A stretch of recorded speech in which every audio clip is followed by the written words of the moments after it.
Ulang rasa terima kasih Kementerian ATR BPN kepada masyarakat yang telah berpartisipasi untuk melihat bagaimana tata kelola pendaftaran tanah yang dilakukan oleh Kementerian ATR BPN. Karena aplikasi Bumi ATR itu kan punyanya Kementerian ATR BPN dalam rangka melakukan check and balances terkait dengan program-program pendaftaran tanah yang dilaksanakan.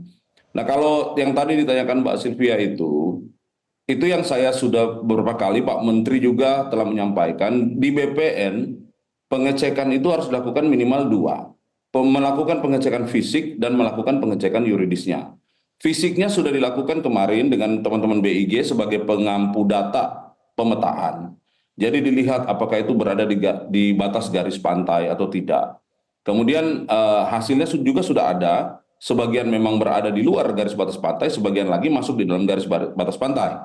Tapi apa riwayatnya itu dulu adalah empang atau tidak, itu kan silakan dilihat lagi data-data berikutnya. Kita bisa lakukan semacam overlay dari data spasial.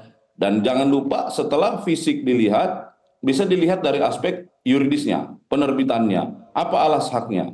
Kalau alas haknya itu kan Girik tahun 82. Girik tahun 82 itu bisa ditrace sebenarnya, karena Girik itu bukan dokumen BPN, itu dokumen pajak, tapi yang menjelaskan keberadaan tanah itu, lokasinya, keadaannya, dan lain sebagainya pada zaman itu. Nah, itu silakan dilakukan trace. Nah, kalau ini kemudian menunjukkan bahwa dari aspek fisik dan aspek yuridis, penerbitan itu mengalami katakanlah keadaan yang tidak semestinya terbit atau terdaftar, maka dalam rangka memenuhi asas contrarius actus, ya Kementerian ATR BPN dalam hal ini, teman-teman di BPN Banten, yaitu Kabupaten Tangerang, dapat melakukan pengusulan pembatalan yang kemudian pembatalannya dilakukan di level Kanwil. Nah, ini yang sedang dilakukan hari ini. Fisiknya dicek, yuridisnya diperiksa, sudah ditemukan 30 sampai 50 berkas hari ini yang dalam pemeriksaan dan langsung diproses pembatalannya hari ini juga. Tadi teman-teman media telah menyaksikan bersama-sama. Pak Menteri sendiri melihat fisiknya seperti apa. Tadi seperti Sylvia bilang ada sedikit perdebatan. Ya silakan saja, perdebatan itu kan sah-sah saja. Tetapi kan data, fisik, dan yuridisnya perlu untuk kita lihat di mana posisinya sebenarnya.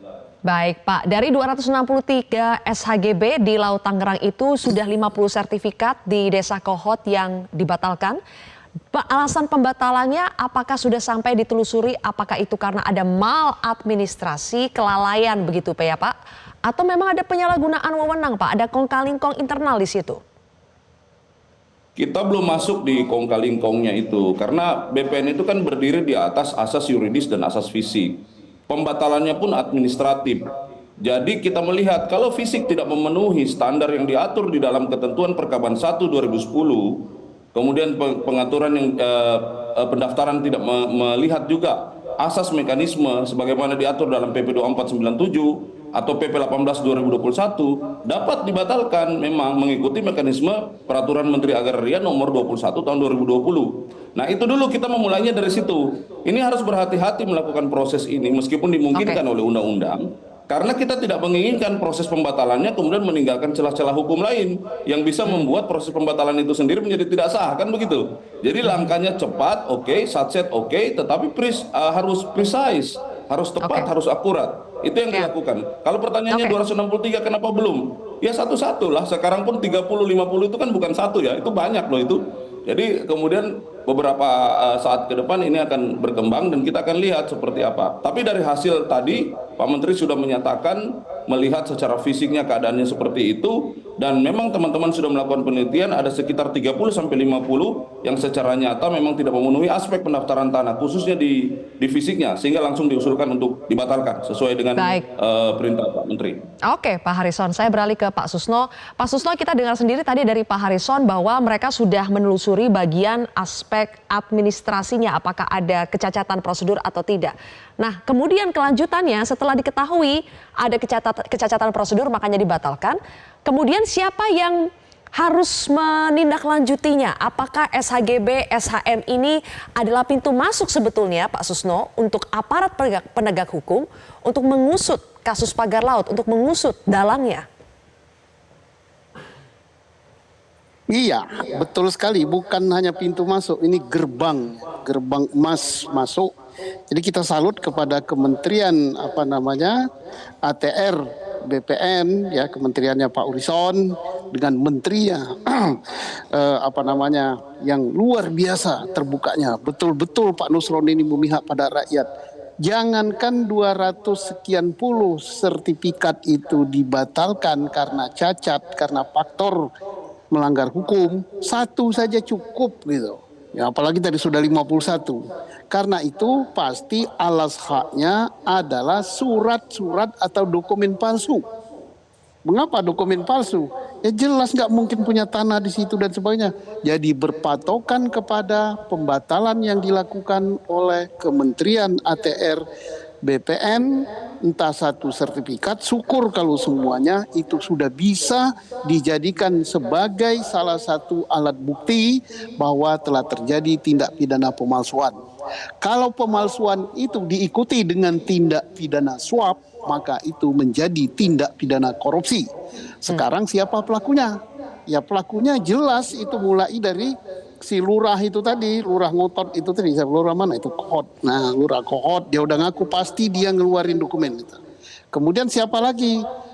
Usut saja siapa yang nerima.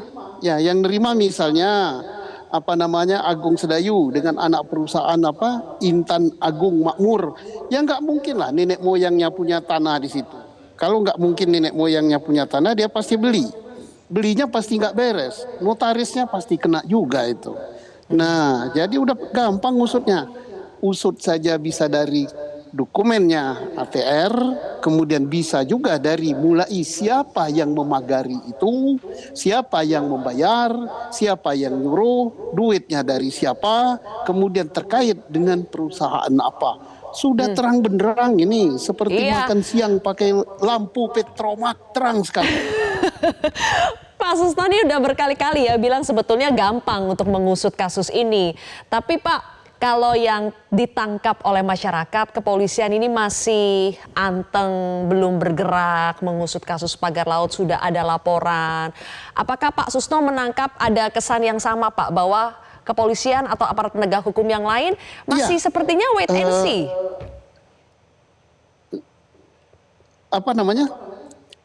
Dukungan perintah presiden sudah ada. Presiden itu yang membawahi Polri yang tertinggi. Dukungan politik dari ketua DPR sudah. Dukungan dari Komisi 4 sudah. Dukungan dari Kementerian ATR sudah. Dukungan rakyat sudah. Dukungan peraturan perundang-undangan sudah. Nah, kalau masih tidak juga dilakukan, berarti ada suatu kekuatan yang bisa menggeser dukungan-dukungan tersebut. Kekuatan apa itu aku tak tahu. Seperti angin laut, apakah ada yang masuk angin ya? Tapi kita tunggulah, kita berikan kesempatan dulu lah. Memang sudah berbulan-bulan kasusnya ini, sudah berbulan-bulan pagarnya dipasang. Tapi ya mungkin masih banyak stok kesabarannya ya untuk mengusut ini. Kembali lagi ke Pak Harrison. Pak Harrison, kalau misalnya kita masih menunggu langkah tegas dari aparat penegak hukum, atau mungkin inisiatifnya bisa dimulai dari Kementerian ATR BPN untuk mengajak, menggandeng aparat penegak hukum, baik itu kepolisian, KPK atau kejaksaan, untuk bersama-sama Pak mengungkap tindak pidana penerbitan sertifikat yang tidak sesuai dengan prosedur? Ya, kita satu-satu ya. Kita cepat, kita bikin satset, terang benderang, tapi kita satu-satu. Dalam asas hukum itu dikenal asas litis finiri oportet. Semua perkara harus ada ujungnya, harus ada selesainya. ATR memulai dari hal-hal yang bersifat fisik dan yuridis. Semua harus melakukan tusinya. Kalau kami mendapatkan proses pendaftaran ini memang cacat secara administratif, cacat secara hukum, yang akan dilakukan oleh ATR adalah sesuai tusinya. Melakukan pembatalan produk yang memang tidak sesuai ketentuan, tentu saja harus precise, harus sesuai tahapan-tahapannya, dan melakukan pemeriksaan internal APIP kepada pihak-pihak yang pada saat itu karena tugas dan fungsinya menerbitkan sertifikat ini. Saya pikir kita berkonsentrasi di tusi masing-masing saja. Kami menghormati semua proses dalam rangka memperbaiki ini, tapi sekali lagi Pak Nusron dan jajaran ATR BPN berkonsentrasi dengan tusi yang diberikan oleh Presiden untuk melihat kembali produk ini apakah sudah sesuai atau tidak, dan melakukan langkah-langkah hukum yang dimungkinkan oleh undang-undang dalam rangka melakukan proses apakah itu pembatalan atau pemeriksaan baik terkait produk maupun pihak-pihak yang terlibat di dalam penerbitan. Saya rasa itu, Sylvia. Jadi akan menggandeng APH atau tidak, Pak Harison? Itu kan otomatis dalam tugas berjalan. Ini Pak Susto tadi sudah terang-benderang mengatakan semua dukungan sudah diberikan. Saya tidak dalam posisi mengatakan menggandeng atau digandeng. Mari berkonsentrasi dalam pelaksanaan tugas masing-masing. Ya silakan masing-masing menunjukkan data yang dihasilkan oleh lembaganya sendiri.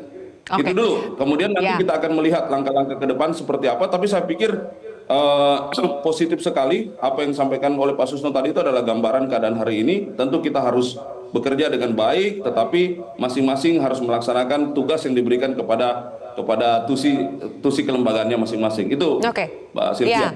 Pemeriksaan internal kan dilakukan ya Pak. Terus output Ya, ujung ya. dari pemeriksaan internal itu apa jika ditemui adanya kesalahan, kesengajaan bahkan? Pemeriksaan sudah dilakukan, sedang berjalan oleh APIP, inspektorat kami, dan sanksi yang akan terjadi itu sesuai dengan tingkat kesalahannya, ya. Tingkat kesalahannya itu bisa sanksi administratif kepegawaian sampai ke pemecatan yang terberat. Tapi kita lihat saja, kita jangan mendahului materi hasil dan lain sebagainya, tapi proses ke arah itu dilaksanakan, tetapi mari kita menghormati proses yang sedang berjalan ini. Jelajahi cara baru mendapatkan informasi. Download Metro TV Extend sekarang.